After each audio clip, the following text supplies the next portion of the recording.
पोखरण में सफल परमाणु परीक्षण के बाद पूरे भारत में खुशी की लहर दौड़ गई। हर तरफ एक ही चर्चा थी।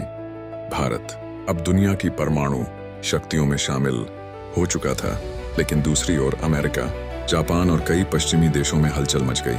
अमेरिका के राष्ट्रपति ने भारत के इस कदम पर कड़ी प्रतिक्रिया दी।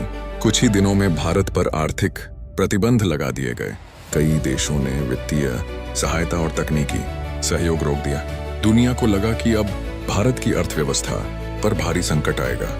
लेकिन प्रधानमंत्री अटल बिहारी वाजपेयी ने देशवासियों को भरोसा दिलाया कि भारत किसी भी दबाव के आगे नहीं झुकेगा।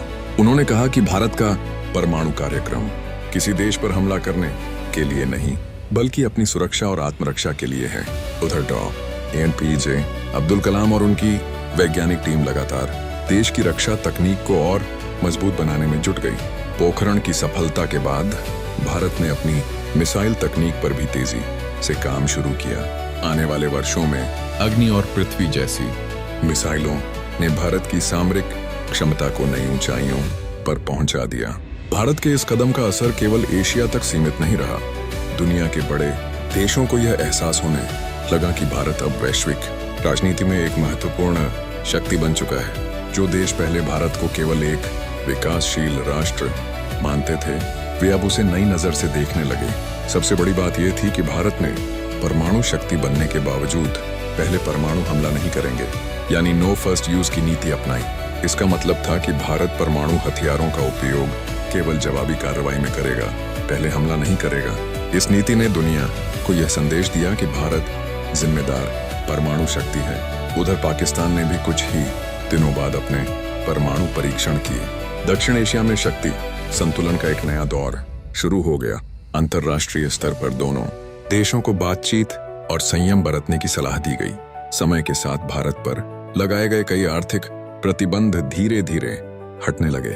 दुनिया ने देखा कि भारत की अर्थव्यवस्था कमजोर होने के बजाय लगातार आगे बढ़ रही है। विदेशी कंपनियां फिर से भारत में निवेश करने लगीं और अंतर्राष्ट्रीय संबंध भी मजबूत होते गए। कुछ वर्षों बाद वही अमेरिका, जिसने भारत पर प्रतिबंध लगाए थे, भारत के साथ रणनीतिक साझेदारी बढ़ाने लगा। दोनों देशों के बीच रक्षा, विज्ञान और परमाणु ऊर्जा के क्षेत्र में सहयोग बढ़ा। यह बदलाव दिखाता था कि दुनिया भारत की बढ़ती ताकत को स्वीकार कर चुकी थी। APJ अब्दुल कलाम बाद में भारत के राष्ट्रपति बने। उन्हें मिसाइल मैन ऑफ इंडिया के नाम से सम्मान मिला।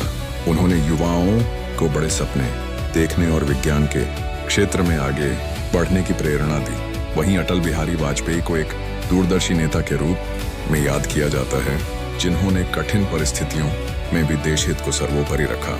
आज जब भारत आधुनिक मिसाइलों, परमाणु पनडुब्बियों और उन्नत रक्षा प्रणालियों के साथ दुनिया की प्रमुख सैन्य शक्तियों में गिना जाता है, तो इसकी नींव में पोखरण 1998 का योगदान बहुत महत्वपूर्ण माना जाता है। यह सफलता केवल वैज्ञानिकों या सरकार की नहीं थी, बल्कि पूरे भारत के आत्मविश्वास की जीत थी।